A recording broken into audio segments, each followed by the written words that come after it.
Hello, welcome to the Nintendo Bros podcast. This is Pete. And this is Derek. And Derek, this is probably the most exciting episode we've ever had, isn't it? Yeah, because the Switch 1 came out right before we started podcasting. I think, yeah, we were on we started this podcast with the Wii U. Yeah, the Wii U. So and then we went on a hiatus for a while, and I don't think we ever covered the Switch 1. We kind of jumped back in partway through the Switch. Yeah, agreed. Because I remember doing Star Fox Zero. So yeah, so if readers should know by now, today is the release launch day for Switch 2 in North America, well, the world, and I've been playing it all day. Okay, I can't wait to hear all the impressions. Yeah. So I don't even know where to begin, Derek. So let me ask you some questions. So first off, let's hear your experience. Getting the system, and then opening it, what you expected, what it looked like, what booting up, and then tell me what the games you got. Like, kind of give me the overview step by step, and then we'll get into the actual games. Okay. And the listener should probably already know how hyped I was and how you were on the fence, right? I mean, if you don't know that, you can go back and listen to some. Derek and I have been talking about the Switch 2 for like 3 years. Yes. So it's not much to say about literally. Our pre-hype doesn't really matter. Yeah. In this conversation. So, yeah, as you know, I was out of the country during the pre-orders, so I had Mom get me a pre-order. Mm-hmm. And then last night, we went to the midnight release. We got there around 10:45, and there was a huge line. Like I told you there was going to be a huge line. There was like 80 people in front of us. And interestingly, I saw one of my friends from high school met up there, and another friend from my high school was in the line. Oh, that's cool. Yeah, we kind of were chatting a little bit. But a lot of the people in the line didn't have a pre-order.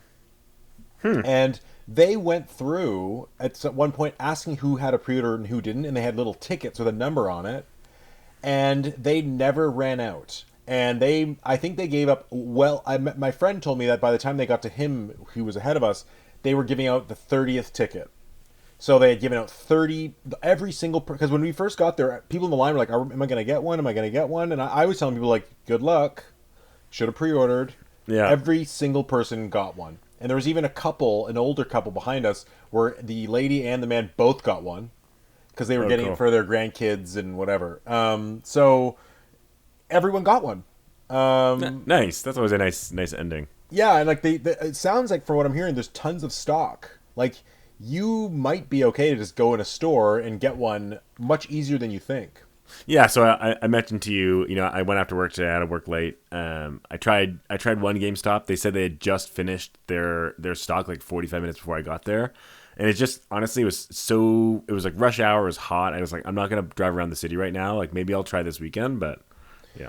Yeah, I don't know. I think if you try Walmart and Costco and you just give it a half effort, I think you'll be able to find one. I think Nintendo shipped a lot of them because I'm also on the fence still. Like, I don't, I want one, but I'm also like, I don't mind waiting a little longer. So well, we can get back. Let's keep hearing your impressions. Let's keep hearing your story. Yeah. So we waited in line for 2.5 hours because it moved slow as molasses. So wait, 2.5 hours as in 2:30 in the morning? So we got there at 10:45. We waited till 12. The line started moving. We waited till 2:30. So yeah, we were there for like 3 hours. Yeah, okay, 3.5. It poured rain. I mean, it was fun though. I mean, the girl went around and did trivia, and like I crushed the trivia. Yeah, that's what Mom was saying. Yeah, like I embarrassed people, and then she's like, "You were the best one here," and like it was just kind of a lot of people there. A lot of people were smoking weed. Some people were playing Switch. Okay. So it was a big lineup of different people, and did I ever tell you my Tears of the Kingdom launch story? No. I met some guy in line. He's like, "Hey man, like we got our tickets, like so you don't have to wait in line anymore." It's like you had to wait another 90 minutes for it to open. He's like, "You want to play some Switch in my car?" I was like, "Yeah, okay." You did tell me this. I think we talked about it even on the podcast. And he has he had like $150,000 car, like such a nice car. So, anyways, you're just like sitting in his car, like some stranger playing Switch games for like an hour. It was pretty sweet. Anyways, keep going with your story. Just funny. I always find those midnight launches like super. Everyone's chill and like just a good time. Yeah, I mean, there was one lady behind us that was extremely annoying, and she kept freaking out. And she like almost at one point she like went around and being like, "We're not going to get in. We're not going to get in. We're not going to get in. It's taking forever. It's taking forever." And like me and my friend were joking, like, "Is she a Sony plant? Like Sony planted her there to dissuade people?" But she was extremely annoying. Even her husband was really embarrassed by her, and like everyone, we were just. She was. At one point, I said, "What's complaining going to do?" I said, "What's complaining going to do? Just be quiet." And then she went and bothered some other people. But anyways, yeah, it took a while. I mean, I won't lie. Like when they took 5 people at a time in the store, and when we got in the store, it was like some nerd in the front. "Oh, I don't know. Should I get the warranty?" And I don't. I got to give you my phone number. I don't know what phone number it's under. And and they do their whole little like nerd. I want to talk to the cashier thing. I got up there. I'm like, "Here's the receipt. I want a Pro controller. I don't want this. Yes, yes. Credit card swipe out." Like I was And like, you got a Pro controller, right? yeah, and there was like 8 left. Because I asked that at GameStop too, and they said they have everything but the console and the Pro controller. They said Pro controller sold out first. Well, interestingly, they had pre-orders for the Pro controller that sold out. Oh, interesting. And so when I got there, I heard them say there's only 8 left, so I got one of those. And I also pre-ordered a Pro controller from Best Buy. Didn't even show up today. So I'm gonna return that. 2 Pro controllers? No, I'm gonna return the one from Best Buy. I already had the 2 like the Switch Pro controllers still work. Yeah, I heard the only thing about them is you can't turn the system on with the old ones. I don't know about that. No, it's confirmed. Okay. Well, I'll give you my impressions of the Pro controller when we get to that maybe an hour or 2 from now when we get to that section of the podcast. Yeah, once we roll around like 2 or 3 in the morning is when don't worry, Derek. My recorder here can only go for 3 hours and 48 minutes, so we can't go crazy. Just a regular length. Okay, so hold on. So you got the system. Yep. You got the whatever. You head home. Tell me what happens. Okay, so I dropped Mom at home. I didn't get to my place till about 3:30. I went to the strip club on the way home. I went to the 24-hour subway. Locked my keys in my car. Had to call CAA. 5:45. You finally unlock your front door. Do you remember that, Derek? When we went to get Halo 3 and we went to Subway first, and I locked the keys in the car, and we had to wait for CAA. I actually do remember us locking the car in CAA. I just remember what was happening. That it was Halo 3. And we went back and played it co-op, didn't we? We played like the first level in co-op. Yeah. That's the only other time in my entire life I've done a midnight launch. You didn't do Tears of the Kingdom? No, I downloaded it. It was playing at midnight. Wow.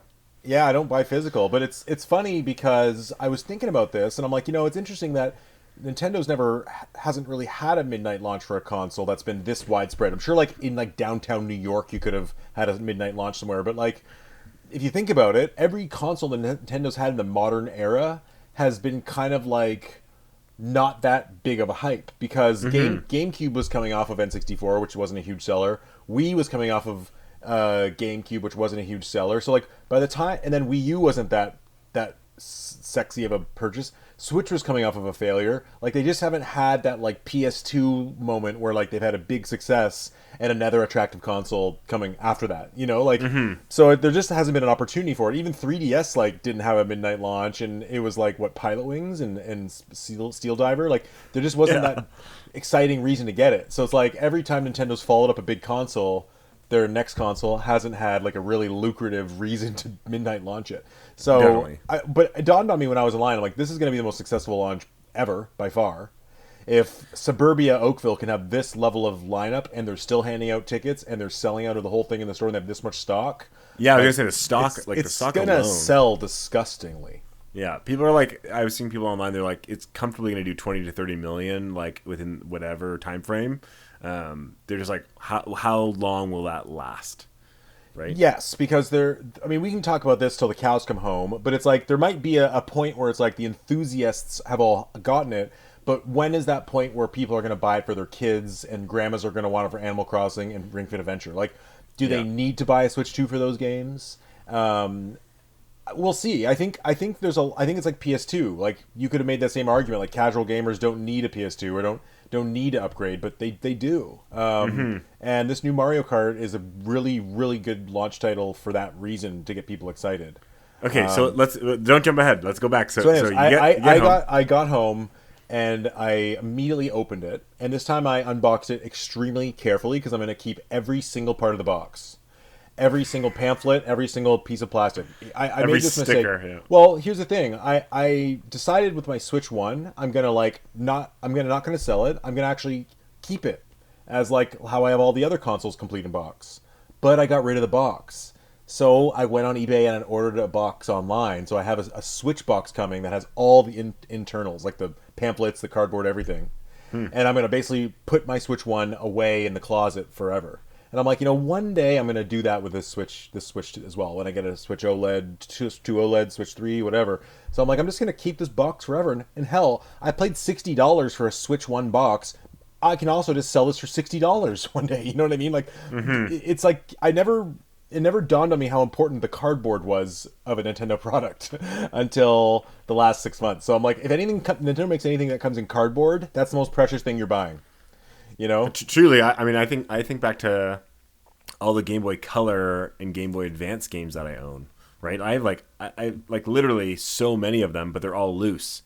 So it's kind of a bummer. And if I want to get a Game Boy Advance SP in a cardboard box that's decent condition, I'm looking at it's a hefty price. Mm-hmm. You know what I mean? Anyways, we could digress forever. But I got home, set up the console, and I immediately started the transfer from my Switch One.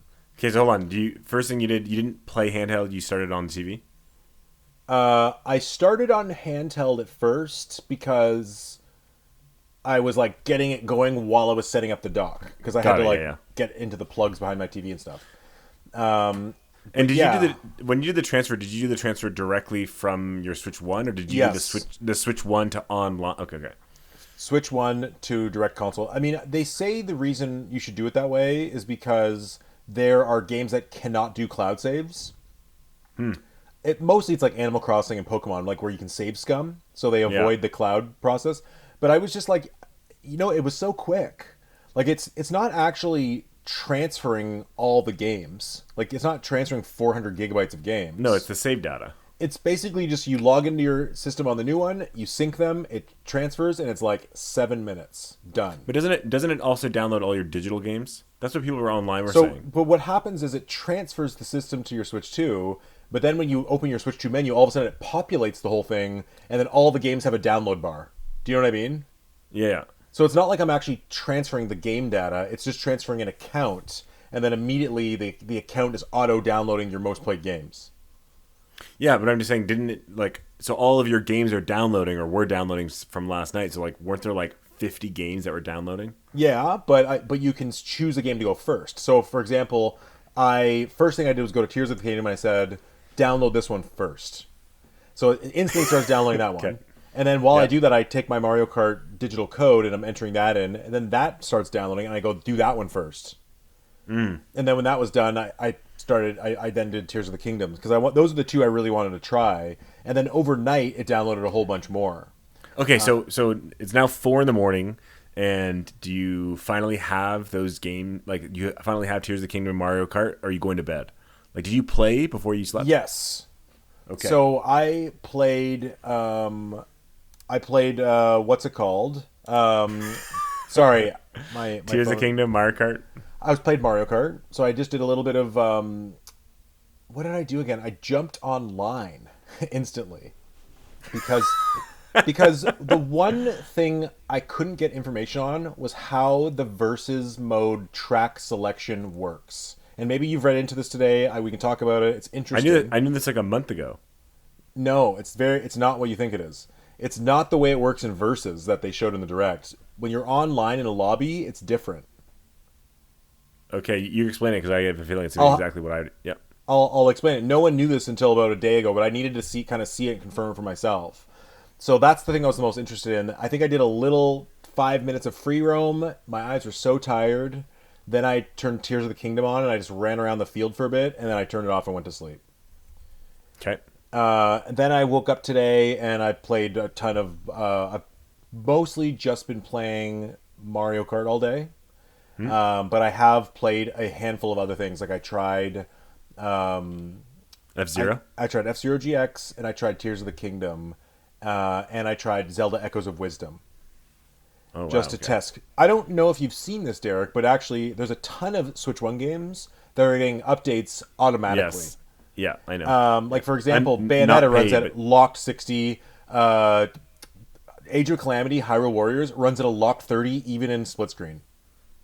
does it run at 60 though in single? No, because the game never. Only if the game has an update or an Yeah, unlocked yeah, frame rate. So, yeah. for Or example, already was 60. Yeah, yeah. or in Bayonetta's case, it was unlocked, trying to be 60, but was running at like 45. Yeah. So now the game runs at a lock 60. Same with Echoes of Wisdom. It runs at pretty much a lock 60. That does have an update though. That does have like the HDR update. And Tears of So the so King. Yeah, so you woke up today. You played nonstop. Like, is that your whole day? I went for a walk. I had lunch. I did it. Yeah, you know what I mean. Like, it's not like you. Yeah, yeah. I played for You're maybe 6 hours today. I did all the cups and did a bunch. So I've done like almost everything. Not I didn't beat Mario Kart, but I've tested mostly everything. I did not test like I did one round of balloon battle. I didn't do time trial. I didn't do versus. I haven't played online with any friends, but I've okay. done the major modes. I beat the Grand Prix on 150. So yeah, but mostly it's been Mario Kart. I haven't really played handheld very much. I just like just before this we started talking, I played like 1 minute of Mario Kart on the handheld just to see the screen and stuff. But yeah, so like going back before we talk about the games, the setup was so easy. I was actually like really impressed by how smooth it was. Again, I hate using the Xbox user interface. I hate using the PlayStation user interface. The Switch is so much simpler. It's like do this, turn your Switch one on, go to this part of the menu, go to it, done, done, done. It was like really easy. So in terms of the hardware itself, it does feel way more premium than the Switch One or the Switch One OLED. Like it Yeah. feels premium. Like Someone else actually, again, I'm just reading a lot online because I'm, interested in learning about it. But someone said the jump feels like from the original DS to the DS Lite. maybe in terms of yes, like it feels sleeker, like it Yes, looks sleeker. sleek. Yeah, But not it's so bulk. also the Yeah, feel of it. But you're right. That is like a kind of a pretty good comparison. But it feels more improved. It's hard to explain. Like for one, the way the Joy Cons magnetically snap on and off is like really cool. It's like really seamless and easy. And there's a button on the back, like you press it in, it pops off, and you pop it down, and it and you feels would like never it's accidentally press that button. never. It's like completely not where your fingers are, Okay, okay, but it's like very accessible. cool. And it's a little bit bigger, which I like. And also, people have described this online, and it's hard to describe, but the analog sticks feel better. It's like they when you hit the edge, there's not like a hard hit of the plastic. It's like no matter how hard you play with it, it's like dead silent. It's That's this cool. weird thing, but everything from the buttons to the analog sticks to even the D-pad on the Pro controller feels better made. And I got to tell you, the Pro controller is amazing. There's some sort of finish on it that makes it feel like soft to hold, like it's not plastic. It's like a soft feeling. The analog sticks are great. The D-pad's great. If it's How's the back paddles? That's what the I care back about. paddles are awesome, and I love how it's programmable in games. Do you actually feel like you were using them though? Yeah, I did. So in F-Zero GX, the boost is like really uncomfortable because it's the Y button, and the Y button's on the opposite side of the face buttons that the A button is. Where back on the GameCube, it makes sense, right? It's like Y was above A. Oh, So, yeah, yeah. So it's like I'm like this isn't. I have to crab fingers to do boost. So I'm like, well, I'll just set the boost to both of the paddles. You don't accidentally press them; they're there. I've never really used paddles before, so it's new for me. And in Mario Yeah. Kart, I set the paddles so that I can hold down gas while I use the camera to look around. Oh, Because if cool. you take your finger off A button, you're not gassing anymore. So I did that, but it's just a kind of a cool thing. Like I'm kind of thinking like, how am I going to use this in Tears of the Kingdom or in other Metroid games? Prime. Metroid Prime 4. Like it's just kind of cool to be like, wow, like I can totally customize this in a cool way. So yeah, I think I'm going to use it almost in every game. Yeah, that's very cool. And yeah, the buttons just feel great, and the buttons just feel higher quality. It's hard to explain, and of course, I haven't really noticed the HD rumble that much, but it is like there are some moments where it's like this faint good feeling. But yeah, it's the controller that like it's I couldn't really ask for much more in terms of a controller upgrade. Like, other than the obvious putting the Wii functionality in the like I've always dreamed of. But And okay, so that brings me to a couple of questions. So, have you, before we get to games, that's like the last thing I want to talk I about. have not tried mouse mode. Is that what you're gonna ask me? I was gonna say, have you tried mouse mode? And then, how is like the other stuff? Like, have you gone in the eShop and like how's like the is it had that long load time like it did on? No. Or So like, the eShop is way smoother. There's a Nintendo Switch Online area now that's like really smooth. It's like it feels way better. It so you feels haven't much tried the smoother. mouse. I'm surprised you haven't tried the mouse feature. I mean, I know. I just like I'd have to go into the menu and do like the testing thing. Like there's no Yeah, game yeah. I have that really uses it. So yeah, I haven't really used it. You didn't get wheelchair basketball? It's not out yet.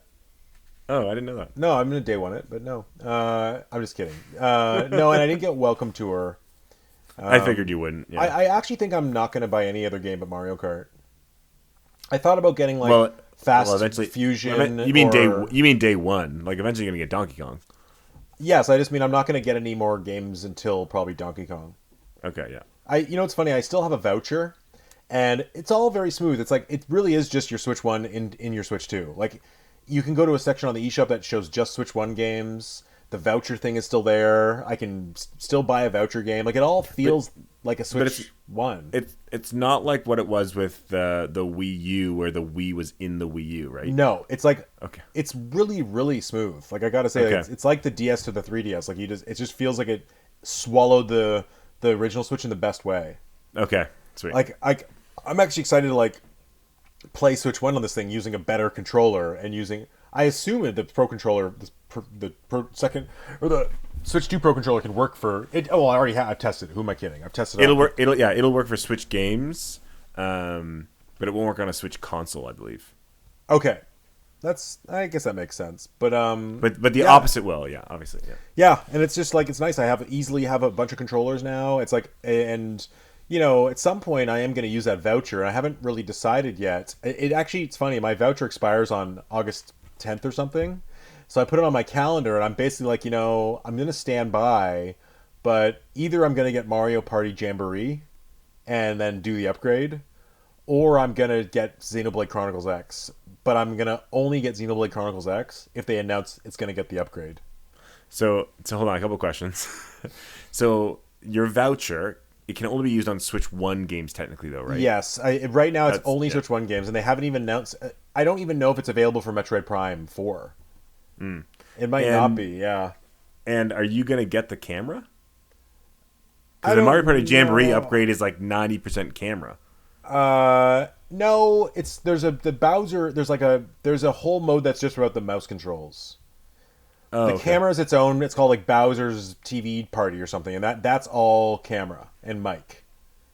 But you're right; it's like its own mini game mode. But the main game does have like new modes and it has a lot of mouse mini games that are included. But I have Jamboree. It's super fun. At least the yeah, base game. and I don't know. I'm not that interested in it, but it's just like something. But I'll probably hopefully be able to use that voucher on Xenoblade Chronicles X or Metroid Prime 4. Like I'm hoping Yeah. by the time August rolls around, there's a pre-order and release date on Metroid Prime 4. I hope they bring the voucher program back for Switch 2. I don't care, make it more money. But it's a great program. Chronicles X would be sweet on that with all the upgrades. Okay. Yeah, that's one thing that honestly, I kind of hoped that would have been a Switch 2 edition. I would have been Yeah. happy to buy it and have it on day one as like a single player thing to balance out. And that's one thing that, as much as I love Mario Kart, it feels like if Nintendo did have like a big single player game, they would have really hit all the bases. Because online, I'm seeing a lot of people who's like, I don't really love Mario Kart. I'm more of a single player gamer, and they don't really have something to chew into. But they don't, yeah. but in fairness, they don't have anything new, let's say. But people love Tears of the Kingdom, Breath of the Wild to play those again. They have Xenoblade Chronicles X, which did come out pretty recently. Like I know it's not officially Switch 2, and Donkey Kong's coming in literally a month. So I get what you're saying. Like it'd be nice that they had a brand new Switch 2 exclusive single player game day one. But I don't think it's, if you look at some of the launch lineups of past Nintendo or even past like Sony consoles, this isn't that bad. You know, like For it's sure. And you know what? At the end of the day, it's like in a month we'll never think about it again. It's not like we're sitting here still worried about how Switch One launched yeah, because or like 6. Yeah, we're not like what's happening the next 6 months. Or we're I just waiting in the just void. I just think that I think Mario Kart is like a very amazing, great day one launch game. Like it's like a AAA big franchise for them to have like polish for launch is great. Like Microsoft and Sony did not have that. Yeah. It's like basically it is a Breath of the Wild at launch. The only Level. downside is kind of what you're saying is like, not many people want to sit and play Mario Kart for 6 hours for a week straight. Where like Zelda is the kind of thing where it's like people do play that game for like hours on end every day for months. Totally. So that's where I guess my only feeling was like had they had that Metroid Prime 4 at launch, I don't think it would have impacted the sales of either of them. Maybe it would have even helped Metroid Prime's 4 sales, and it just would have been like a stratospheric, amazing launch. Yeah. But I get why but now it's like if they had those two games at launch, if they would have planned for Metroid Prime 4, say in like middle of September, now middle of September doesn't have that AAA game, so it's like it's all mind games in a way, right? And who knows? Maybe it needs more development time. Yeah. But I'm Okay. really excited for Metroid Prime 4. Nice. Yeah, me too. At someday. So okay. I have two more questions. One is you're gonna when I come and visit in a couple weeks, you're gonna bring the Switch too. Yeah, and you should bring your Switch One, and then we can add each other on each other's family plan, and then we can game share. So I like all my games. I can digitally send you like a 2 week ability Yeah, to play I it. don't have the Switch Online though. Do you need Switch Online for that? I don't know if you do. I thought the family plan was literally that. It's not family plan. I don't think so. I think it's literally just the ability to share digital games. So like what I do Okay. is I add you as a family member, and I think we have to be in person for that. You can't do that online. So in person, I add you as a family member, and then I basically can send you one of my games, and then I can't play it. You can only play it if you're logged in. You can only boot the game if you're logged into the internet because it does a check. And then for me, I can't play it as long as you have it, but I can like But retrieve it back. yeah, so yeah. But in like 2 weeks, I get it back. But it could be a cool way. Like I'm like, hey, Derek, I want to play the first Hyrule Warriors for a bit, and do you want to play this indie game that I liked? Like, do you want to play Portal 1 and 2? I have it for Switch. Yeah, that'd be cool. Like it's like kind of an easy way to just trade games, and then yeah, I could like try Paper Mario and what have you. But I can't do that with my physical games, right? No, So yeah, I mean, like I'm a little bit at a well, disadvantage. physical games you just give me, but I think this Yes, is yeah. all part of Nintendo's. You can tell with Switch 2, they are very carefully like if they were gonna go all digital, this is a very careful step in that direction. I mean, I don't know if you saw online. There's some discussion today about some ex Nintendo employees saying Nintendo's already like when I was working at Nintendo, they said they would never go and get rid of physical completely. Well, Did you never, see but that? that's like someone saying never. I'm never going to do this in like 1980, and like now it's 2025. You know what I mean? Like, Yeah, so the phrase was more so like they realized the impact and significance of keeping physical media for video games alive, kind of thing.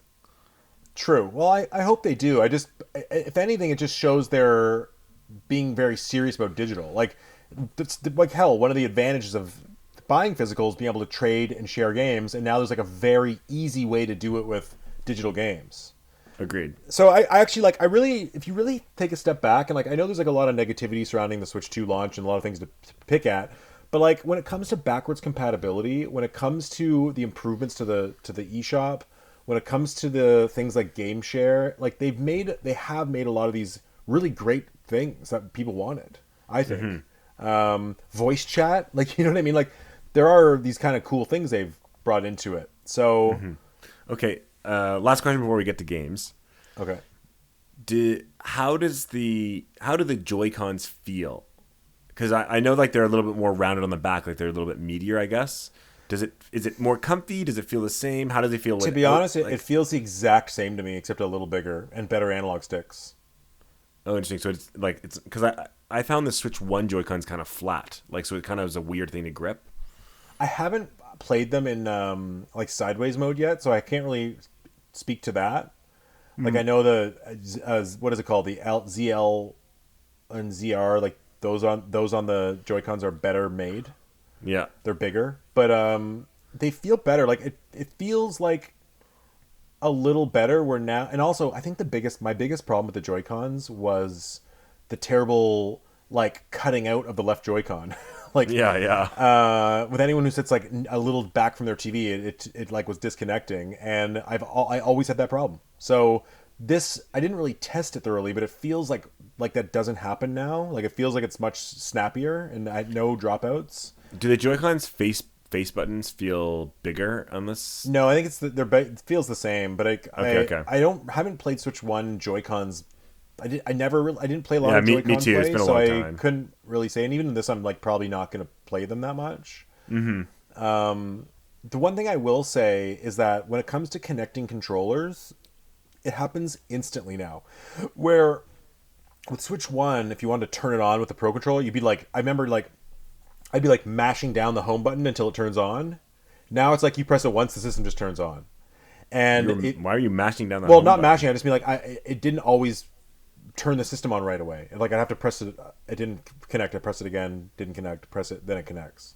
Now it's like you press it once, turns on. And I had that problem with two separate Pro controllers and two switches. So the issue that I had with the Pro Controller, which might have actually been your issue and you didn't realize, is if you press a different button other than the home button, it will take like your battery bar like goes back and forth or whatever. Yeah. So if you press the A button accidentally, it'll take like 5 seconds to search, because it's like searching for a switch that's already on. So you have to wait for that to go. You have to wait for that to go off before you press the home button. That might to be turn it on. why, actually. Yeah. Well, this has seemed to be perfect. And Perfect. also, when I plugged in another controller, like I plugged in my Pro controller that was synced to my Switch One, and like the second I plugged it in, it synced. And when I want to use it I've had to connect it because I've been playing 2 players with Mario Kart, split screen, and instantly it connects. Cool. So it's been very seamless that way.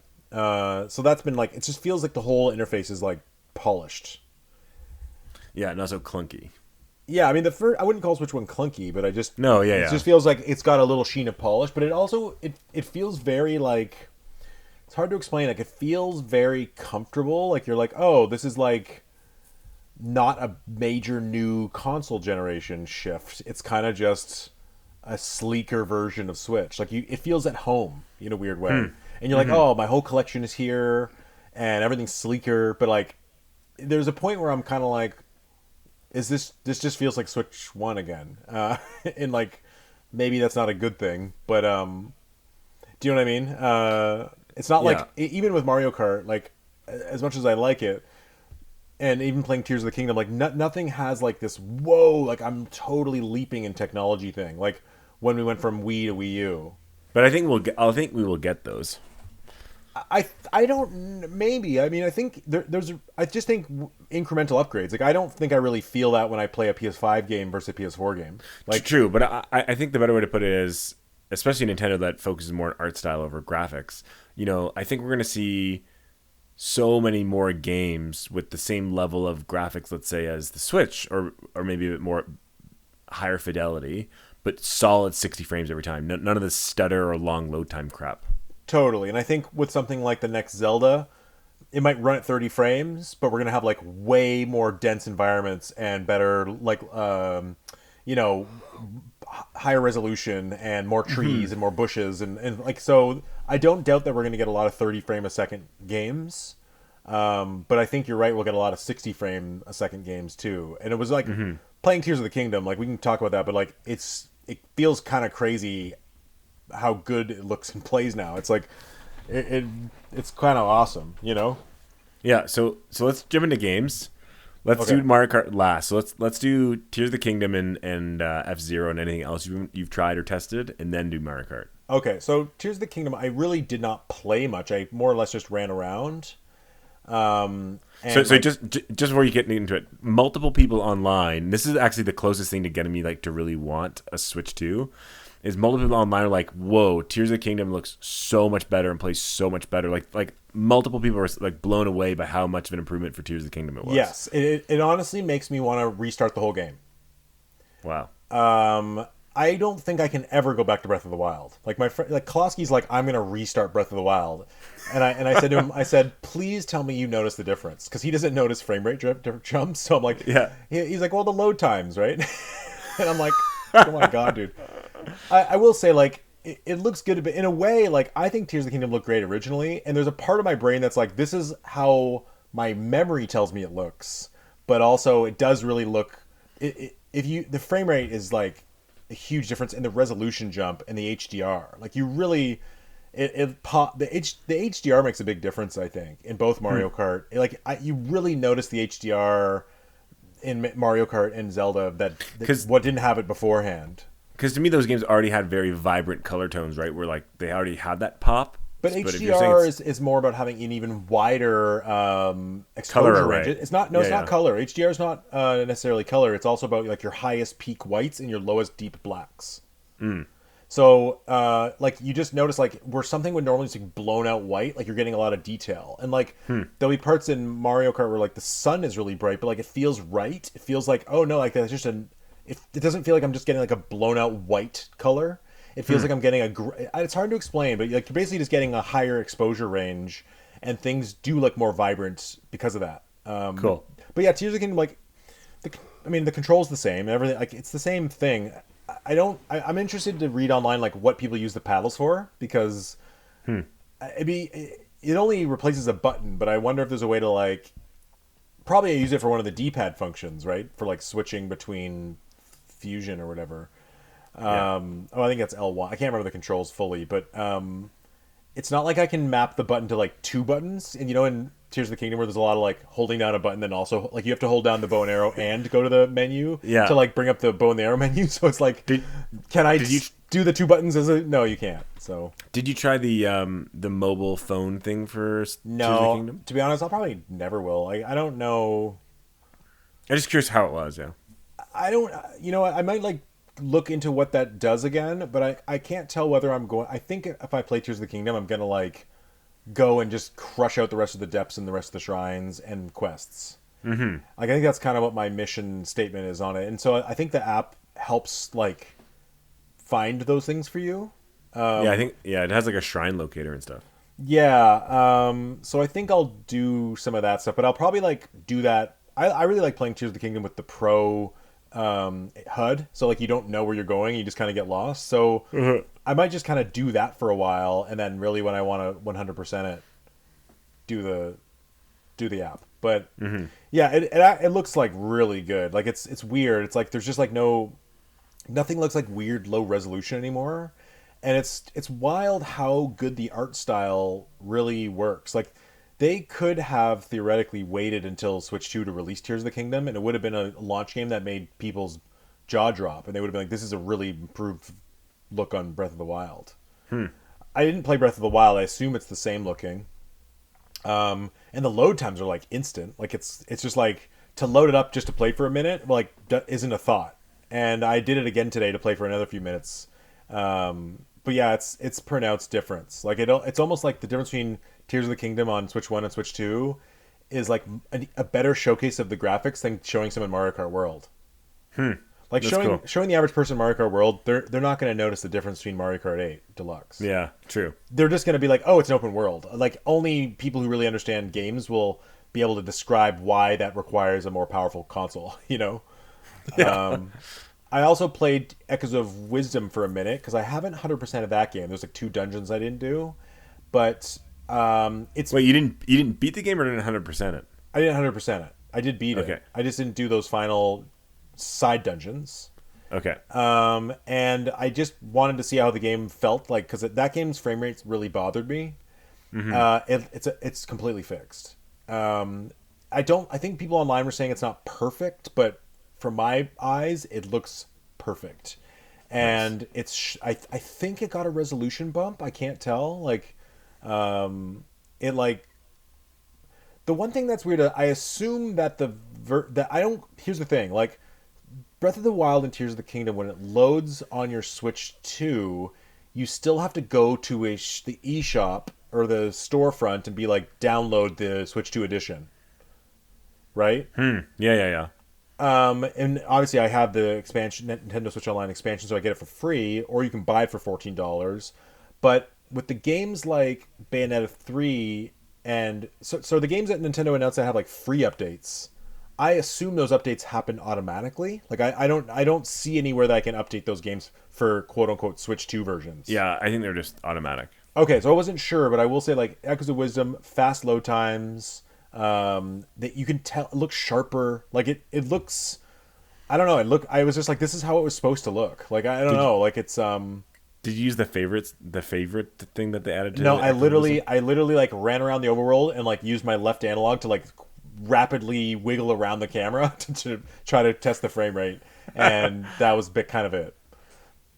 My brain Okay. like completely forgot how to play that game, so Yeah, there's a trick. and Okay. so it's really exciting to see online like a lot of other games have this improvement. Like people say Bowser's Fury in Mario 3D World looks really good. Yeah, People say that was Odyssey another looks really good. game. Yeah. I didn't test those ones yet because I don't know if I how much urge I have to replay those because I kind of have beaten them fully. But But even just to run around. just to see, yeah, and like Bayonetta being 60 frames is great, Do and you mean Bayonetta 3? Bayonetta 3, yeah, Nice. Okay. I really want to go back and play that game more. I actually really like that game. yeah. Like I went back and replayed Bayonetta 3 a second time on hard mode, just doing Bayonetta levels and skipping the Viola levels. That's a good way to play the game, like because it's like you cutting out all the annoying parts of that game. I like the Viola levels. Okay, I didn't as much. They're fun, but I just mean to go back and play it on 60 frames would be great. I still think I'm gonna have a hard time going back to Switch. Like with games like Echoes of Wisdom and Mario Odyssey, my assumption is because there's a free Switch 2 update, there's not going to be a Switch 2 edition coming. Like I Agreed. saw someone online be like, "Oh, there's a Switch 2 edition of Mario Odyssey probably going to come out." I'm like, "No, there's not. Otherwise, they wouldn't have released a free Switch 2 update." But games like Mario Wonder that have no Switch 2 version, yet New Super Mario Bros. U Deluxe does, leads me to think maybe that game will have a Switch 2 edition. Pikmin, for example, like things like that. Like Arms won't, but like maybe Fire Emblem Three Houses will. So that's kind of my assumption. So for something like Bayonetta 3, I almost am like, well, maybe I'll wait till they do a Switch 2 edition. Maybe there'll be a new content. Maybe they'll improve the textures. Like who knows, right? Yeah. So I'm probably not gonna replay too many games until they get that treatment, or confirm Yeah. that they're not gonna get that treatment. Yeah, exactly. You don't need to replay every game too. I mean, I don't really have that much time in my life. No, exactly. I like to So- think that I do, but I don't. That's how I feel sometimes too. That's honestly one of the main reasons I'm hesitant. Is like I just don't have time. Okay, I want to hear about F-Zero because that's it's part of the GameCube collection. It's one of I think 3 games out on the GameCube. How did it look? Play? I mean, it looks from great. from a Switch 2 side, but also from a nostalgia side. Like are you enjoying that game? What are the other 2 GameCube games as well? Soul Calibur 2 and The Wind Waker. But you haven't played Caliber 2 yet. No. I will never play The Wind Waker probably. Oh yeah, me neither. If they release the Wii U version, the remaster, HD, yeah. I'd be more likely. The hard thing is I like the look of the original, but I hate the Triforce Quest. I really don't like the sailing. Like, I'd probably sooner replay Skyward Sword than the Wind Waker. Skyward Sword is great. Yeah, like I forgot a bunch about it. Where the Wind Waker is just like a slog and it's too easy. Yeah. I like the graphical style, but anyways, I didn't play Soul Calibur 2 because I played a bit of that on GameCube recently, so I was a little kind of Soul Calibur 2'd out. F-Zero looks great. Like honestly, it looks they literally could have during the Switch generation like packaged it in that exact thing into a game, but like, look, now it's up-resed and upscaled. It's like basically a remaster. Charge $40 for it, and people would have been very happy. So it looks modern. It's hard to explain. Like it doesn't look old at all. Like No, it has a timeless look. I agree. well, and just like the way it's upscaled makes it look great. And it's like it's weird. Like the menu comes down, and the menu looks lower res than the game itself. Like the polygons. So the game is upscaled. Yes, it's like whatever they're doing for the emulation on Nintendo Switch Online upscales it. But Upscaled everything or just GameCube game? Like I didn't know they were upscaling older games. N64 games too. Oh yeah, like the thing is our brains don't remember how blurry Mario 64 and Ocarina of Time look on a CRT. Yeah, they're gonna say CRT. Yeah, It's like a 240i game, and if you plug in your N64 to your TV through a composite cable, one of those yellow cables, it is so blurry. But if you play it on Nintendo Switch Online, it basically looks sharp, It's still polygonal, but it's I don't. But it's like it's sharp. I mean, the frame rates are kind of the same, but Yeah. it does look better. And for something like F-Zero that's more modern, you definitely notice it. Peter, by the way, I looked up that word. We were both wrong. It's not polygonal or polygonal. It's polygonal. Polygonal.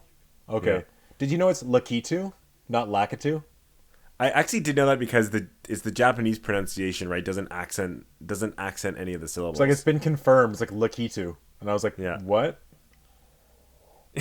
Yeah, that one breaks my brain a There's bit. one thing I'm going to mention about F-Zero that I noticed that bothered me that other people might not notice. And this happens sometimes when games get upscaled, is that one of the skyboxes in Mute City is like, to my eyes, broken.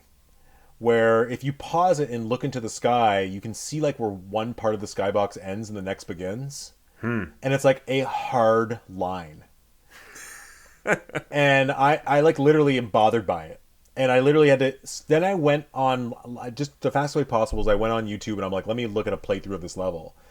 It's still there on the GameCube, but because it's lower resolution, that line blurs and it kind of just looks like the fading of the two skyboxes. But when I played it on GameCube, it was like, oh, that really like they couldn't. Something didn't translate where like they should have blurred that line or something because it goes from like a dark sky to like a lighter sky and it's like you see this hard edge and like I mean, we're on our big TVs. But I'm like, you know what? I'm surprised no one flagged that. I actually hope it would get fixed. And like, if it was a proper remaster, there's no way they would release that. It's just a weird thing. It's like a really weird thing that bothers me on Like a the graphical, yeah. yeah, and it's just like this weird thing where it's like, okay, the graphics are higher res now. This is a really noticeable flaw that is completely hidden by the low resolution version. It's not that it's like an actual flaw, but it's like the low resolution version. That line naturally gets blurred through like a 480 interlaced image. Like it just naturally blurs it and looks kind of Yeah, stylish. And now exactly. it's like ugh. So I'm hope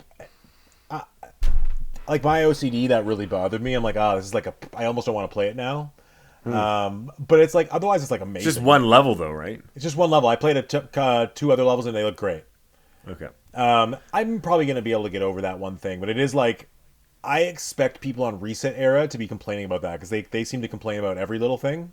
So I expect like people to talk about the skybox in Mute City on F-Zero GX NSO. I mean, things were fixed on the N64 NSO. Like there'd be like Ocarina of Time. There was like an area where like the grays were off, and they do incremental fixes on them. So I'm hoping this is one of those things that gets fixed, and it's just kind of like a launch day woe or something. Like I don't know. I'm really excited again whatever. I'm excited to eventually try F-Zero GX because when we rented it or whatever, like I barely played it. Oh, I owned it. I owned it. Oh, okay, yeah. I really wanted to get into like playing the story of it and like I really only have F-Zero experience from like the handheld, so I'm really looking forward to playing that one. It's one of the best games ever. I'd say it's the best racing game of all time. Also, Soul Calibur 2 is like one of my favorite fighting games of all time. I played the hell out of that on the PS2. So looking forward to playing the. You played on PS2? Interesting. I own it on PS2, and I with Heihachi instead of Link. I played that game so much, Peter. I 100%ed every story mode, every adventure mode, every difficulty on adventure mode. Like I crushed. So you that got game. really good at it. I was so good at that game. I don't remember you having. So you bought it on PS2? It's such a weird like game to buy. Like, was it used or something? Like, what made you decide to buy that on PS2? I think I actually bought it because you had it. Okay. But I remember that was when I had my PS2 in my room. Yeah, I remember. Yeah. Yeah, and the nice thing is both F-Zero GX and Soul Calibur 2 have a widescreen mode native to the GameCube version. So like you just cool. go and switch it, it becomes widescreen. It looks great. And I believe the next game, which is Mario Strikers for GameCube, has that too. Oh, that's awesome! I didn't know GameCube had those. That's cool. the fourth game coming, and they even demoed it at the press event. So, and as far as I know, like that's seen as the best Mario Strikers game. Out of all two of them. No, there's the Wii one and the Switch one. Oh, the Switch one, yeah, I forgot the Switch one. I know like people the like Wii one. the Wii one, but and also Mario Golf on GameCube is great too. So Yeah, I'm happy about this GameCube Oh, game thing. nice. Okay, so now let's get to the real, the deep dive discussion. The one game that is the real Switch 2 Nintendo exclusive launch first party whatever game. Tell me all about Mario Kart.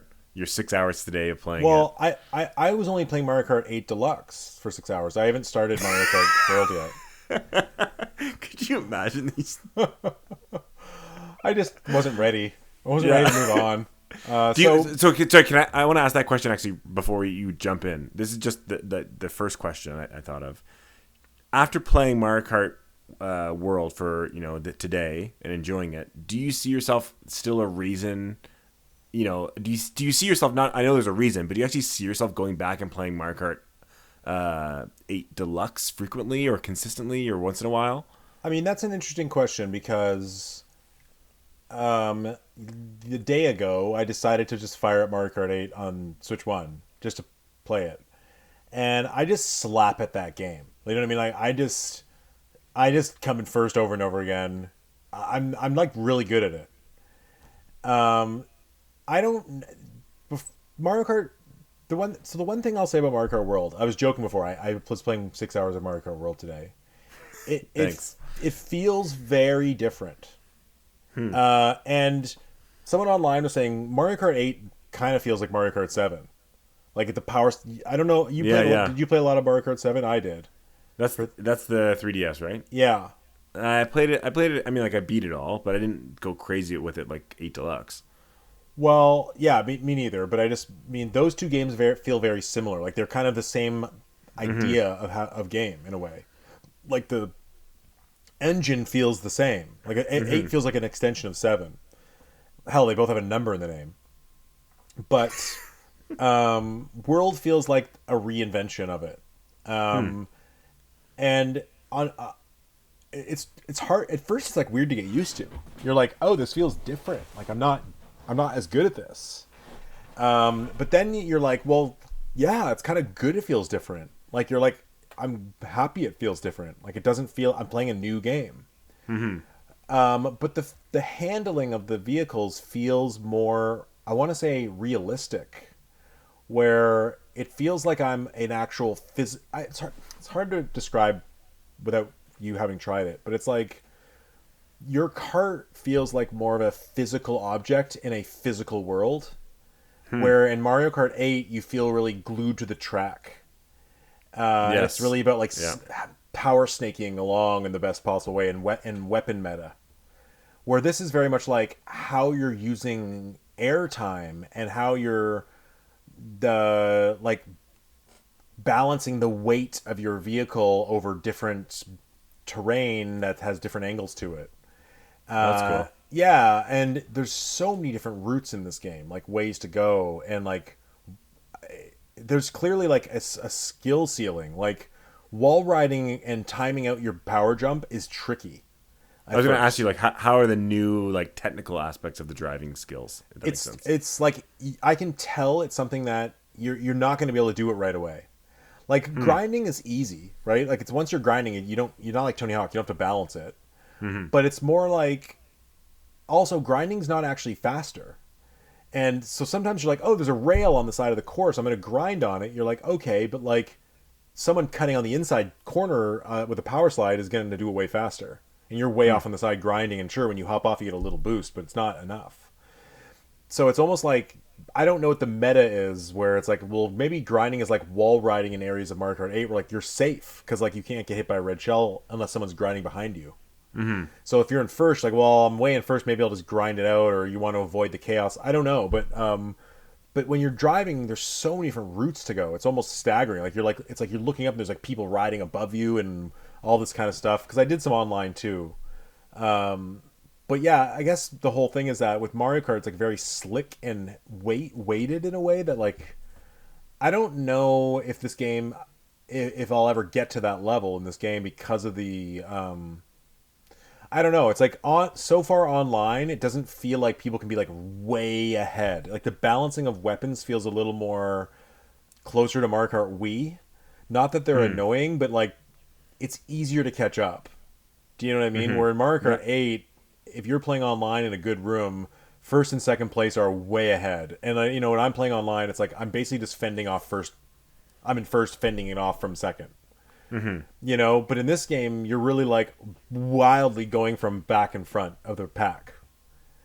And I don't know if that's just because right now, like, no one really is really that good at it, and like no one's really figured out these tricks or shortcuts. But it feels like if you are way ahead, you have weapons coming for you. Yeah. So that was actually one of the things that I don't know if concern is the right word, but a lot of the levels or the inter level driving is kind of straight. I know it's not actually straight, but you know what I mean? It's not so much curves and stuff. And I was worried, or I guess I'm curious how that affects like red shells, because a lot of the time red shells around corners would hit a wall or hit something. Where here it's like there are a lot of straightaways where you can, I'm assuming, fire a much longer distance. But the straightaways are like, there's so many cars on the straightaway, right? Like, of vehicles. And then there's like handrails you can grind, and there's like jumps, and like if you're going over a bridge, you can grind the whole thing. There's telephone poles you can grind, and the cool thing in this game is like there's big fields next to all the courses, so like you can actually, if you have a mega mushroom, like you can cut off a massive chunk of the course by like mushrooming through the grass. And like, yeah, like you can really cut off massive corners. It's really cool. It's not really segmenting you the same way. So yeah, I mean, I don't know. I haven't played enough online. Like, so far when I'm playing Grand Prix, I'm doing pretty good. Like, I'm always like 10th or better, and I've done some knockout tour, but I just don't know if the balancing is made in a way where I can't. It just feels not as competitive. Yeah, maybe it's not quite as competitive is the thing. Which, for better or worse, it is really fun. It feels really good to drive and win, but I just haven't quite figured out. But I may have said the same thing when Mario Kart 7 and 8 came out. Maybe I'm just not that. Maybe I'm just not that good yet. Yeah, once you learn the levels, and yeah, it'll. I'm pretty bad. Yeah, and also it's like the power sliding is very different. Like it's not as easy to trigger. So you're not. It's just like power sliding is not as like confirmed of a thing. And like there's so many ways to get boosts, right? Like all you got to do is like hop up into a trick or grind something, and you have a boost.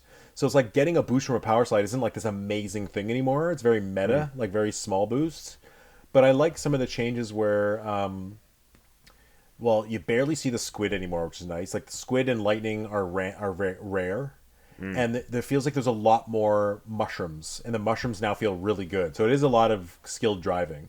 And there was one race online where like I got totally screwed up, and I was in dead last, and that was it. Like I wasn't coming back. Yeah. So it's not like I'm just like getting bullet bills and shooting back to the pack. Like I was able to crawl back to the pack, but it was too late. So there is like you can screw yourself, but I think that's yet to be seen, really.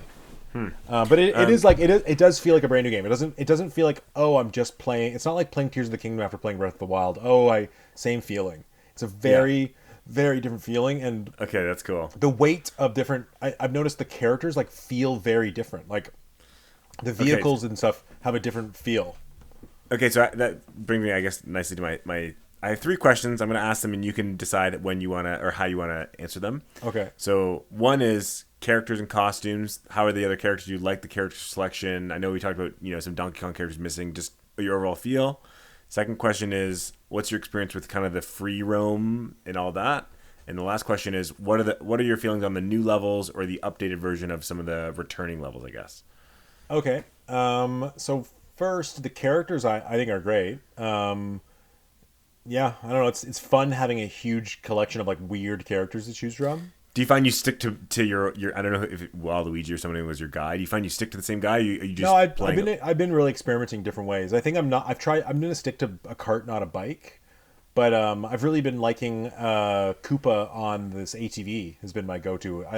I tried the cow a bunch, but he's a heavy, and it just didn't really float with me. And I like the penguin a lot, and I like Koopa a lot. Like I kind of like the light mids. Okay, yeah. I was does it tell you stats like it did in 8 Deluxe and all that kind of stuff? On the card it does, yeah, but the character it doesn't. So I guess you got to go online to find like what's a heavy, light, and mid. But got it, yeah. I was trying some Waluigi and it was fine. I also don't even know, do the costumes change your stats? I don't know. I don't think so. Okay, I don't think so either. And it's weird. It's like the way to unlock costumes and characters doesn't feel like, it's not like Smash Bros. Where like you like really know how to do it. It's just kind of like they just kind of happen. Like some of the characters you unlock just by someone getting a Kamek and him turning people into that. Then you just have it. And if you just do the cups, like you're just unlocking guys, and if you play as characters that have costumes and you get the food, you just unlock them. So it kind of feels like a very graceful way to unlock. Like you don't really have to be like, okay, where do I grind to get this person? Yeah. Which I don't know if that's a good or bad thing. Like sometimes it's fun to be like, oh, the only way to unlock this character is to do this. But in this Yes, case, yeah, it yeah. feels very like you're just going to kind of gradually unlock them. Like I saw someone online be like, oh, it's so annoying that the only way to get the Pianta is to have Kamek turn you into one. Well, like I already have him unlocked. Like I don't even remember unlocking him. To me, it's more like if you want to get the costumes, like you have to play as that character. Like if you play as the penguin and Oh, you yeah, get the yeah. food, you're not unlocking anything. I got it. So yeah, yeah. And Yeah. so tell me And about free also, roam. as a note, Yeah, yeah. I find I'm not that bothered by the character select menu. I don't know why. Like Oh, like the multiple page thing. That's in yeah. practice, like I'm not really that bothered by it. I don't know. Like originally, like it really bothered me, but and it is not the most efficient. But I think they just wanted to like have something new feeling, and it doesn't really bother me. So I don't really. Yeah, it's like you don't spend that much time finding your guy. Yeah, it's You know what I 20 mean? seconds, right? Like Yeah. the amount of time it takes your eyes to scroll around the 40 characters in Mario Kart 8 to find like the one you want is the amount of time you're like scrubbing through the pages to find it.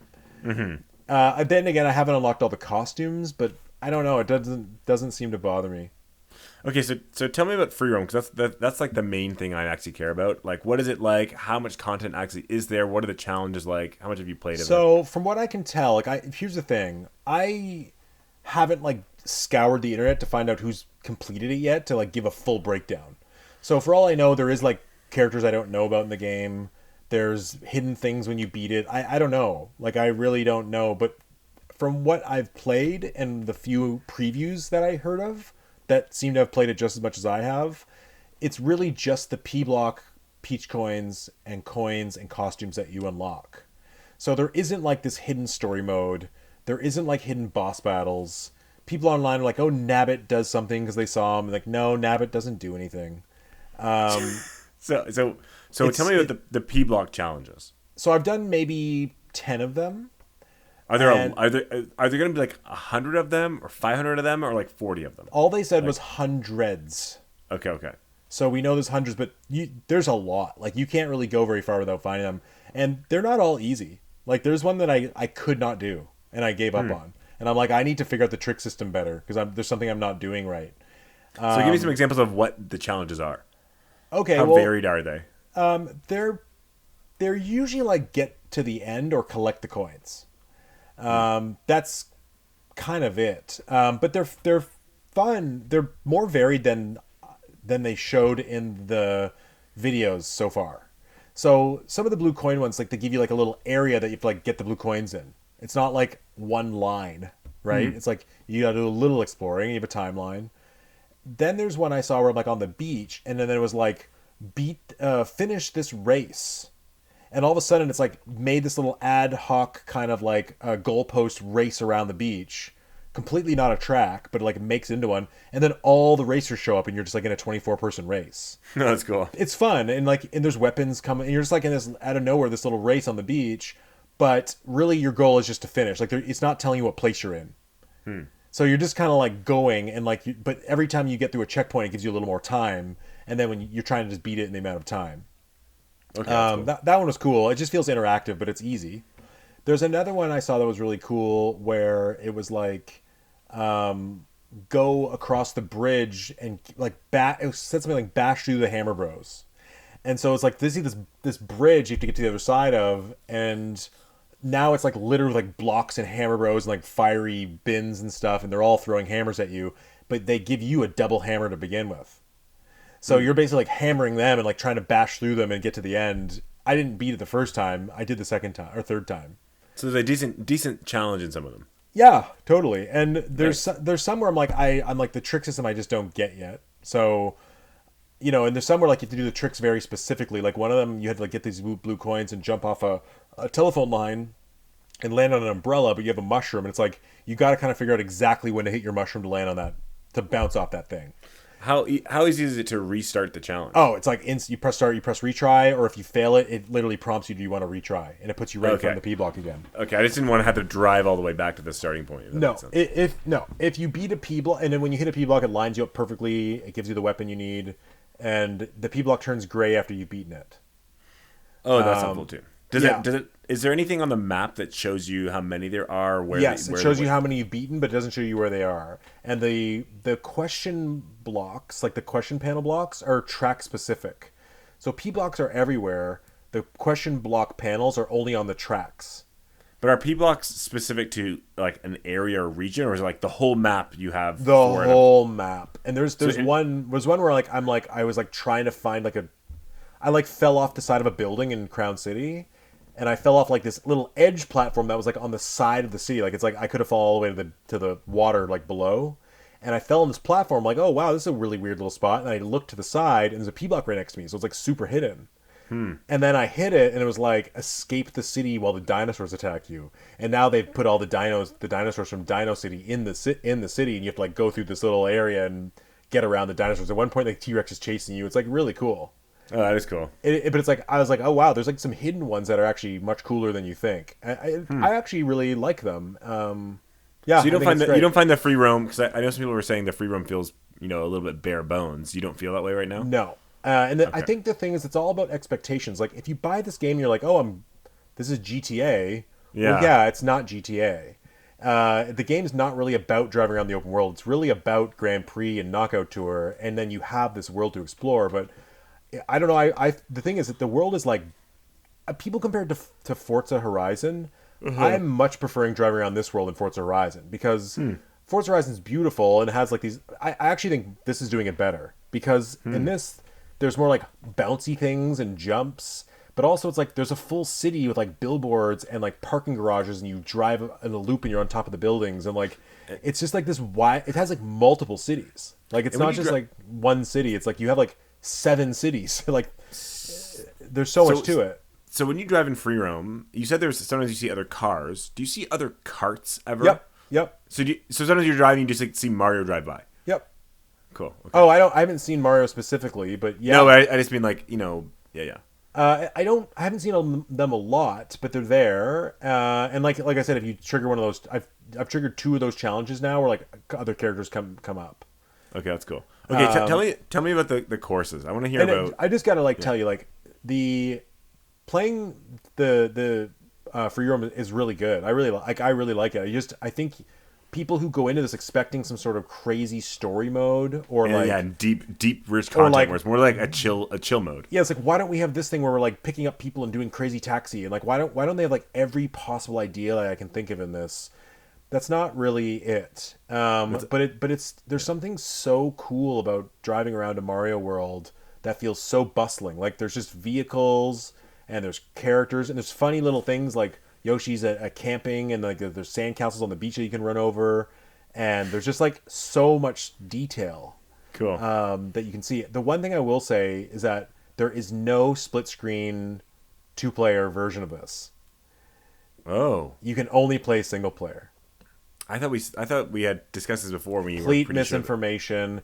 And wow. Here's the thing that's weird. So if you're playing online, you are it's actually kind of cool. If you play online when you're waiting in a lobby, you're playing in the open world, right? Like you're just driving around.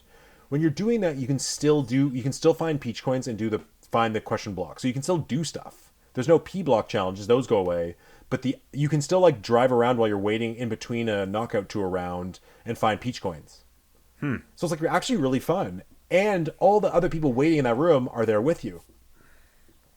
And you you see them on your map, and then you can do little chat boxes to them. So at one point, a Peach character that was in my room came up to me and said like, "Race with me," and then like started driving, and I followed her. And I don't know, cool. It's dumb, but like they're in that round with you in between matches. I think that's super cool. It is super cool, but however, if you can play 2-player online, right? Mm-hmm. So if you take 2 players and go into, you can do the free roam that way with 2 players, Can you actually do free roam mode with that, or is that It just in is the free roam. lobby? It is free roam mode. It's just there's no P blocks. You can literally drive across Oh the yeah, okay. whole map if you want. But I thought you were in a lobby waiting for someone else's. You are, but let me finish, okay? So you are in a lobby, but you can drive anywhere. There's no P blocks. You also can't go to your map and warp across the map. But right? doesn't the lobby eventually force you into a race? Well, but here's the thing. I can make a custom lobby with friends, with 2 Oh, players, and never start the match. that's cool. However, you have a big bar on the bottom of your screen that says press start to start the match the whole time. That's lame. And you, I believe if you drive too far apart, it warps second player to you. So it's clearly, here's the thing. Which open world game can you name that you can go split screen? I can't think of a single game. I could name some. Name one. Divinity Original Sin. Yeah, that's a little different being like a top-down RTS style or SRP top-down. That's a bit different. I'm talking about a full 3D open world. What genre is it, Peter? What genre? Yeah, no, yeah, I know what you're saying. It's an ARPG. Yeah. I just mean like what Well, game... what about Halo Infinite? Yeah, that's open world. I mean single biome like 3 times the size of a regular level. That's the worst example. And it didn't have split screen. Way to move the goalposts twice. It didn't have split screen co-op. Not at lunch. Does it have it now? Does it? Okay. So, but my whole thought is like, if you can do it in the lobby, just have a 2-player free roam mode where your kid can drive around and like if they get too far apart, they just zoom to you because clearly it's a problem with loading. They just didn't design the game to run in 60 frames and load the map twice at all times. Yeah. So, but I'd have no problem with them just doing like a mode like the lobby thing where your person just loads to you, right? Yeah. This is the biggest disappointment in the game for me, by the way, because I really thought that was going to be in there and like have 2 players going. But I would have liked to do that with you. If you have 2 switches, you can do it. Like if you have it and I have it, we can play online and drive all over the place. But it sucks that you can't go split screen that way. It's really disappointing. No, for sure. Okay, tell me about. We got 15 minutes. Tell me about the levels, and then your overall day one impression of the Switch 2. Okay, the levels are great. I've done all of them now, even the Starter Cup. Yeah. So this is something else that I need to talk to you about because you were really unsure about the non 3-lap thing. Mm-hmm. So I will say something. I know they showed that in versus mode you can do 3 laps, but that's really not. They really lean into this thing of it not being 3 laps because the thing is the game really is about traveling from place to place. So even if free roam didn't exist, the world being connected still really works in these other modes. Like it's Nintendo, right? They're not just like throwing a free roam mode in. The whole game's philosophy is around you being able to travel from place to place in a seamless way. Mm-hmm. And it is really quite cool because you'll do the first track, which is 3 laps, and then after that, like you literally start from that track and go across the world, across highways and cool things and down mountains and up mountains, and then like you're in the next track. Mm-hmm. The weird thing to get used to is that when you get to that next track, you're essentially on the last lap, like it's near the end. So 2/3 of the race is over. So it feels weird to be like, okay, I'm rounding the corner of my first lap on the track. Oh, that's the end of the race. So It's a bit odd at first, but you just got to kind of lean into it and embrace it because at the end of the day, the race is still the same length. It's just a different kind of race where it's not like racing in loops around the track. You're like traveling somewhere. Yeah, it's like the levels in like the F-Zero level in Mario Kart 8 Deluxe where it's like just one long path and you get to the end and it's the end. Which I don't hate. I like that. I'm also not curious. I think I know the answer. When you do a Grand Prix, you're always doing the same courses in the same order and the same travel between them. But it's like if you look at the map, the world map, there's so many paths between different courses, different tracks, that I'm like, so many of them go unused, right? Well, let me get to that. Okay, so because it's interesting how it works. So you're right, the Grand Prix are on a set path. And I will say the cool thing with the Grand Prix it feels like there's so many places to drive that you can't get used to it. It's not like, oh yeah, these 4 tracks, I'm used to them now. Like the tracks are so wide and there's so many routes to go. It's like I could play the same cup again and it'd feel completely new. Because it's like there's this huge world you're going across. And same with the knockout tours. Like the knockout tour feels completely different. Because you're just like racing, and if you get to like go through Crown City in the knockout tour, like you're only going through a part of it. That's not part of the tracks. Yeah. Like it's treating these places differently. So it really does feel like a different style of game altogether, and you got to lean into that. Now, with that said, when you're online, the biggest thing, because I play online mostly, like honestly, even at 150, and I will say they're hard. This game's harder on 150cc. Like I have not golded all the cups, and there's like usually what happens is like there's a few AI racers that are good, and I have not been able to win knockout tour and first once at all. But for the most part, in 150, I'm getting gold. I've gotten gold on all cups except one, and I've gotten 3 stars on a few of them too. So it's not impossible. So that's why I like to play online. But so that's why I was really interested in how the online track selection works. So when you're on, this is interesting by the way, and some people don't like it.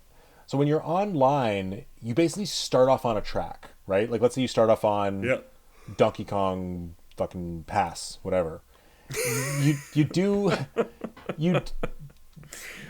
your level selection choice is going to be, and by the way, when you load in, your free roam is starting off in that area. So everyone's in Donkey Kong Pass.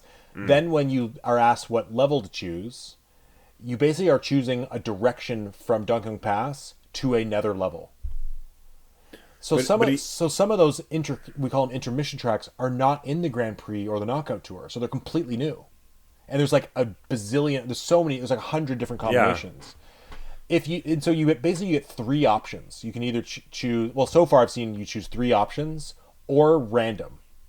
If you choose random, it'll choose a random new map that gives you 3 laps on it. Oh, a completely random new track. Completely random. It could be a track that you never get 3 laps on. But it will never be the inter levels. Nope. Okay. And then you'll start a new 3 laps on that track. Then the next time you choose a level, it'll be an interconnected from that track.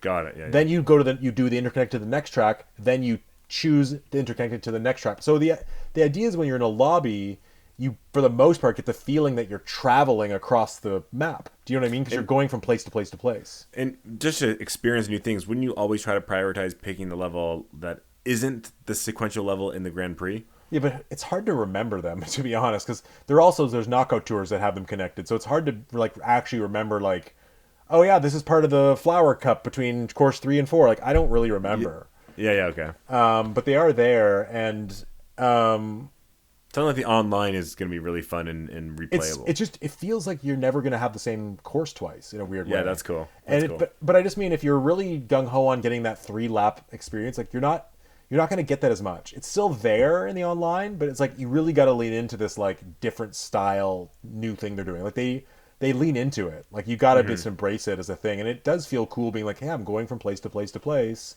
And Knockout Tour is awesome, by the way. And by the way, the thing is like you'll get a random track once in a while. And by the way, so one track we were on Bowser's Kingdom, and there's only 2 routes. So then we had the option to choose random, or it just loaded another level, and that level we ended up doing was 3 tracks or 3 laps. So you are going to get your 3-lap, because some of the tracks are really fun, and you're like, I wish I could do 3 laps of this, but you will on multiplayer, and you will, but you're going to get probably like a good fixing of the interconnected as well. That's okay. I just that's fine with me. Yeah. Do you want to talk about Knockout Tour? No, I want to ask one more question, then I'm going to wrap up. So my last question for Mario Kart is, do you find that the inter-levels have verticality and things happening in them, or do they feel kind of like just like highways to get to the next attraction? No, they definitely feel... like there's content in those inter-levels. Yep. And there's so many cars and things on the track, and the thing is like sometimes there's traffic, sometimes there's not. So it feels dynamic in a way, and the weather changes. So it's like the weather. There's dynamicism to it. And the thing is, I was playing with Montina, and she's like much prefers the interconnected parts, because it's like it's when you get to the actual tracks, they're like kind of insane, right? Yeah.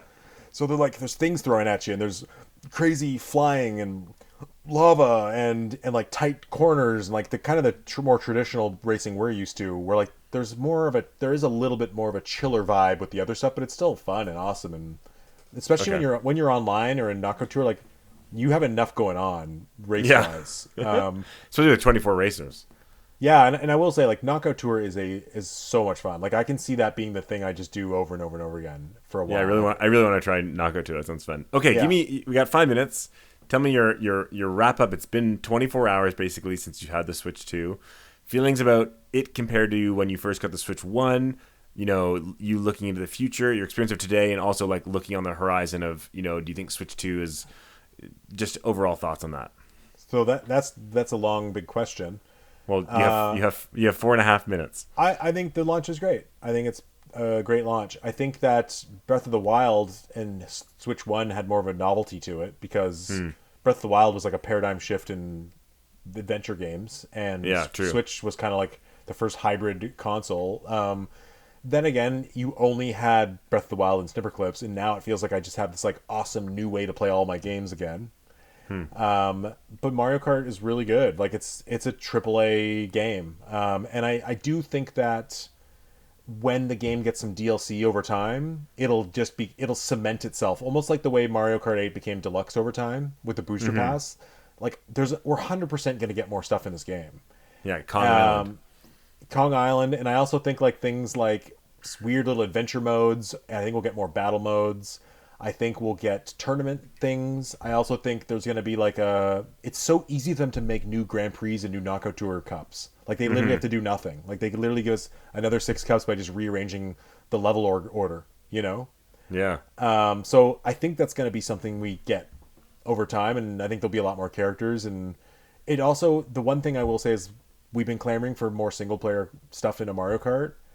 There's a lot to do in this game. Like normally, with Mario Kart 8 or any other Mario Kart, you play the cups, and you're like, I'm done the whole game.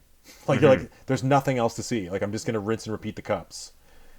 In this game, it doesn't feel like that. You're like, wow, like there's so much to do at all times. I can literally just cruise around. I can just do cups. I can do knockout. I can go online. I will say the battle mode seems crap in this game. Yeah. Okay. Even though it's eliminations, it's not elimination style. People can get eliminated in balloon battle, but there's only 8 different tracks, and like one of them is straight, or 8 different maps, and one of them is straight up just a track. Like it feels like Mario Kart 8 again. Yeah. Yeah. I'm like, what? It like they have the donut one, which is cool, but it still just feels like the same thing where like you're just getting points, and I don't know. It feels like such an they don't quite. afterthought. Yeah, they don't quite do it right. Yeah. No, and I honestly wouldn't mind if battle mode was just like 8 players and smaller and elimination style, or 4 players. Like I don't like. I wish it just feels like they should put a team on that to really dedicate to making it good versus like it just feels like such an afterthought. And I'll probably like never play it. I think that's probably why they don't put effort into it, but it's like a catch-22, right? Well, I think they put effort into it on Mario Kart 8 Deluxe, and they must have stats saying no one played it. Like, who am I kidding? I never played it. Yeah. Fair enough. So I think like the game right now is really good. I think it's going to sell huge. I see people online being disappointed, but I think there's just kind of this weird learning curve and like expectation and whining about the price and stuff. But I think like it's. I mean, it is expensive. Okay, give me your 1 sentence wrap up or your 1 minute wrap up of the Switch 2, not Mario Kart, the Switch 2. It's great. It's Love great. it. It's Great. it's. Let me just say this. It's great, even though it's not very new. Revolutionary. Yeah. Yeah, it feels like a incremental upgrade. It feels like PS4 to PS5. DS to DS Lite. Yeah, and I think there's something more exciting in a way because Nintendo's took so long, and Nintendo has that kind of like magic in their design. So it feels more exciting than maybe a incremental Xbox or PlayStation update, but it doesn't feel like the first time playing Wii or the first time playing Switch. Yeah, or, fair enough. But I'm really impressed with Mario Kart. I think you'll love it. It's like a lot of fun. There's a lot to do. To me, it's like it should be a 90+ Metacritic game. I think it's trending that way. Have any reviews come out? Yeah, several. No kidding. Okay, well, I think it should. It's just so polished. It has a 91 on Metacritic. Right Yeah, now. it's pretty exceptional, and you'll love it. And I think it'll be fun to play online. And I think over time when it gets more stuff, it'll get even better. So it's really good. It's a great game, and I can't wait for Donkey Kong. Nice. Yeah, I'm excited to hear impressions about that in 1 month. It's crazy that's coming. Yeah, and I guess, Derek, we probably will have stuff to talk about in a week or so after all this announcements coming this week, right? Like PlayStation had their State of Play. Was there anything today announced? No, today was just the Switch 2 launch. Tomorrow's Summer Games Fest.